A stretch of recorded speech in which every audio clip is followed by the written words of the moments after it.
সামনেই দোল, আর দোলে আবার ঠান্ডাই খাবো না তা কখনো হয়, তাই বানিয়ে নিলাম একদম ইনস্ট্যান্ট ঠান্ডাই পাউডার, সঙ্গে একটা দারুণ স্মুদি, তাও আবার হেলদি।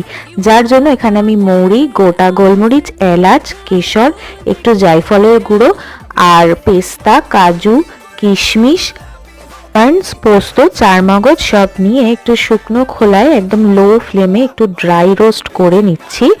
এরপরে এটাকে একটু ঠান্ডা করে নেব। তারপরে একটা মিক্সিং জারে এই সমস্ত উপকরণগুলোকে দিয়ে একটা এরকম পাউডার তৈরি করে নেব। এটাকে কিন্তু অনেক দিন পর্যন্ত স্টোর করে রাখা যায় এবং যে কোনো রকমের মিষ্টি বা ড্রিঙ্কসে এই পাউডারটা ইনস্ট্যান্টলি ব্যবহার করা যায়। এরপরে আমি একটা স্মুদি বানাবো, যার জন্য আমি আমার মনের পছন্দ মতো নিয়ে নিয়েছি ফল, তার সাথে নিয়েছি ওটস, চিয়া সিড আর নিয়েছি একটু গুড় পাউডার। তারপরে আমি ব্লেন্ডিং জারে যেই ফলগুলো নিয়ে